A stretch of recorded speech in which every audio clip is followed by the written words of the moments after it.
Somebody was holding a mask over my face. I saw my sister in the room, and if you know me, my sister, she has passed away. But she was so angelic, white. Her hair was pulled back. It was gold, and she just kind of walked around and held my hand. And I told her, I said, I love you, but I can't go with you. But it was so calming. And after that, I heard countdown, lights out. I was out.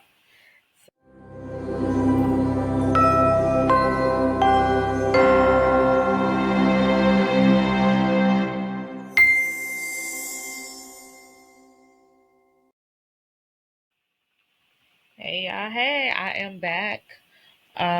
For we're gonna try this Speak Now, Never Hold Your Peace podcast episode from the hospital bed, because that's where I am right now. If you're wondering why I'm here, just check out the very last episode and you'll know why I'm here. So let me update y'all, right? So when I came in, they could not, I can only get a shot on my left arm, which is this arm here. I can't use my right arm for anything because of previous surgeries, right? So they could not find an IV for me to get the anesthesia to go to sleep for the surgery. They said, we're going to give you laughing gas. Y'all going to do what? I love to laugh anyway.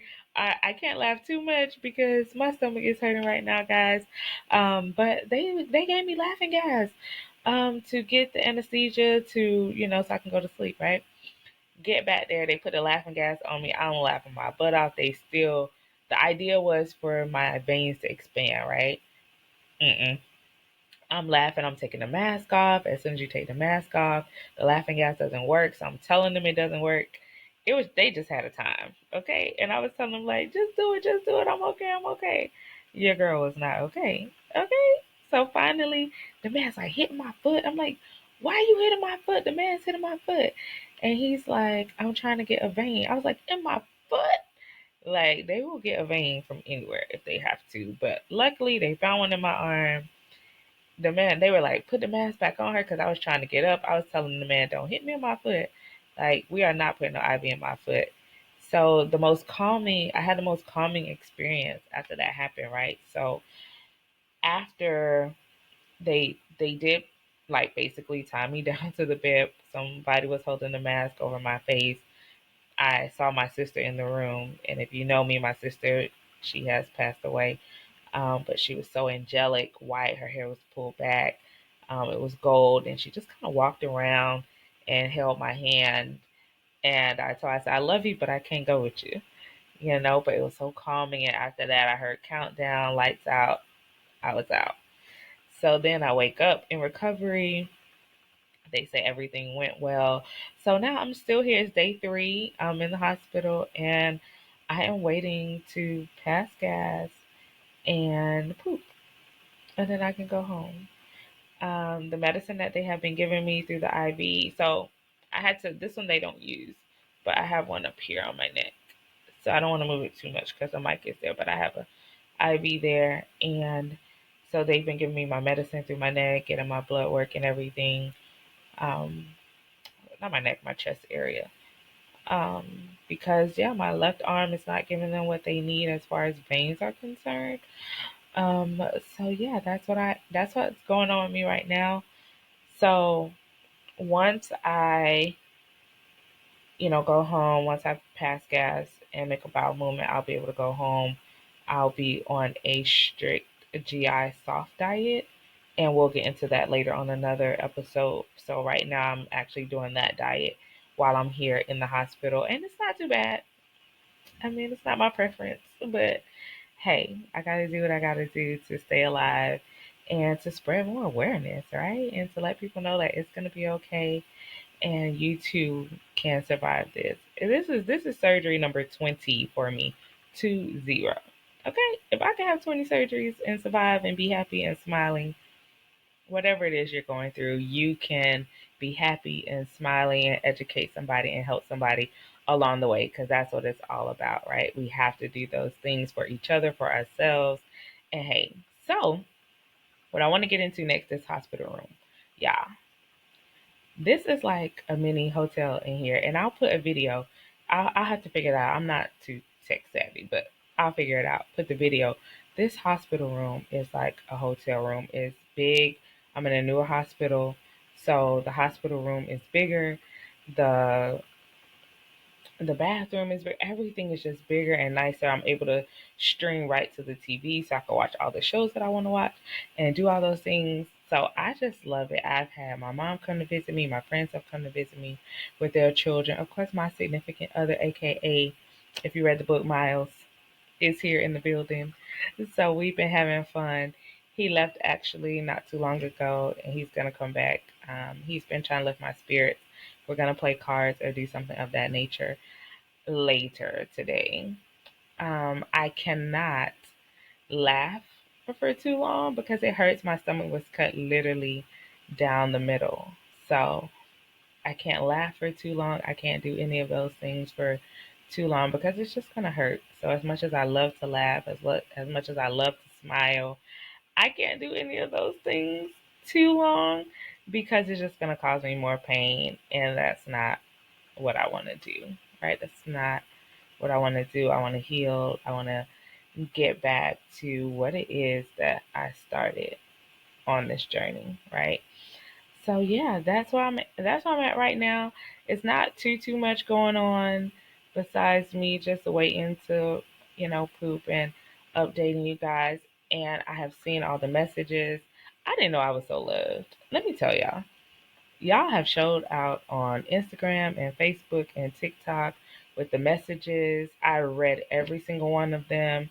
I responded to every single person that has sent me an inbox.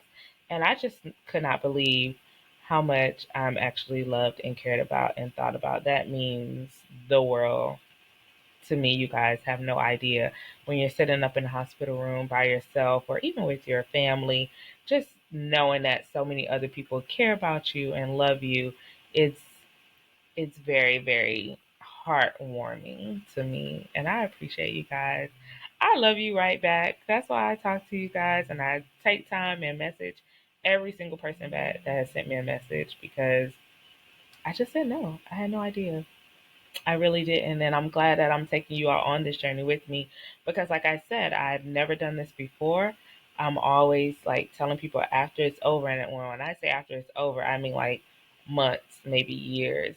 So some people were actually shocked. They were like, wait, is that a recent picture? Are you in the hospital like right now? Because they know that your girl, I don't do this. I really don't do this, but I'm going to do it now. I have no problem with it. If you have more questions, just send them to me. And more than likely, I'll probably take time in the next video to tell you everything that's going on. We'll answer your questions if you have more questions. So, right, the surgery went well. I'm just waiting to, you know, make a bowel movement, pass gas, and then I'll go home. But in the meantime, I'm not rushing it. I'm just taking it easy, following the doctor's orders, and however long I have to be here. And that's pretty much it. Oh, I'm gonna back up. Sorry, y'all gotta excuse me. My mind is a little, they got me on the best medication possible. Okay, so I'm back up to the surgery. They said that when they went in, it was unusual, but hey, that's me. I knew it was gonna be unusual because it's me. That's what happens in my world. So they went in and fat had attached to my muscle, and then that became like a thing, a force, and then it like ripped through and was going through the hernia and trying to attach itself to my intestines. So they got all of that broken up. I said, did you take the fat out? The doctor said yes. I said, did you take out more fat that was in there? Because I'm pretty sure there's some more fat that's going to try to attach. He was like, no. I was, look, if you in there and you taking fat out of stomachs, you might as well hook your girl up and just go on and take the rest of the fat. But no. Um, so that didn't happen. He didn't take out more than he needed. I was not here for that type of surgery. I was here to save my life and to make sure that this particular hernia does not spread, but it doesn't cause my organs to shut down. So he got in there. He said it was unusual. I was not surprised when I woke up and heard it. I had to ask him to repeat it again the second day because I felt like I was a little high the first day when they told me. So I was like, can you tell me that again while I'm not under the influence of the, pain medication? So when he said it again, I was like, okay, I did hear it right. But who knows? That's the story of my life. If anything unusual can happen, it's gonna happen to me. And that's just what it's gonna be, y'all. So I'm I'm gonna be here until they tell me to go home, and then I'll update you guys on that journey as well. But in the meantime and in between time, make sure you are advocating for yourself. You are listening to your body. If you have pain, something is wrong. Go save your life. Figure out what it is. If nobody's listening to you, keep going and going and going and never stop until somebody listens to you. Okay? So I love you guys. I will check in with you later. My dinner should be coming soon. So for now, these are my PJs. I hope you guys got your PJs on. I'm looking forward to seeing what PJs you guys are wearing when you're watching this podcast. So for now, these are my PJs. All right. I'll talk to y'all later. Hey guys, so it's Sunday. I am still in the hospital. I'm doing this video from my phone, so hopefully it comes out right. If not, you guys get the idea. So I'm still here because I'm waiting to make a bowel movement and pass gas on my own. They gave me a suppository, which you know what that is. If you don't, look it up.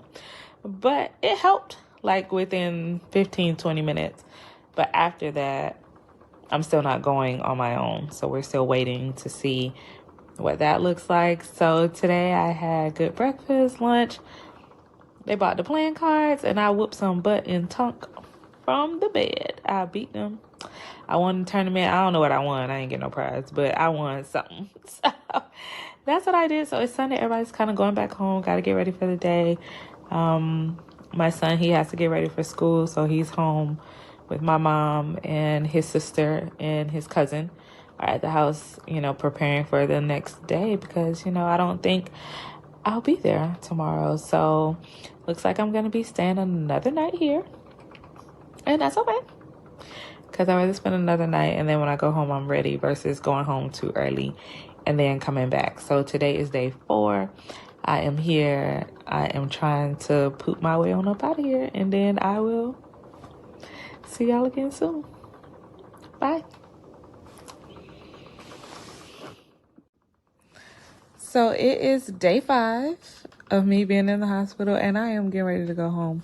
Well, not at this very moment, but I am being discharged. My bowels started moving. Look, I don't have the IV thing there anymore. I just have this that they have to remove. I have my medicine by mouth. The pharmacy came and brought me all of my goodies to take home. And then, you know, the second half of the journey begins. So for now, I'm still in the hospital. It's Monday morning, 11:30, and I will be going home sometime today. So my bowels did start moving with the help of the suppository, and that's what I'm happy about. So yeah, going home today. A real journey begins. Oh, they removed the bandage also. So the scar looks really, really good. But now it's like itching. So I don't know what I'm going to do about that. But yeah. So that got removed. Just a little itchy, not too bad. And then they changed my diet again. So I have to do even more softer foods just to make sure everything keeps flowing. And I'll see y'all later. Peace. I hope you enjoyed this episode of Speak Now, Never Hold Your Peace. You can find me bi-weekly on the Alive Podcast Network or anywhere that you listen to your podcast. Until next time, speak now and never hold your peace.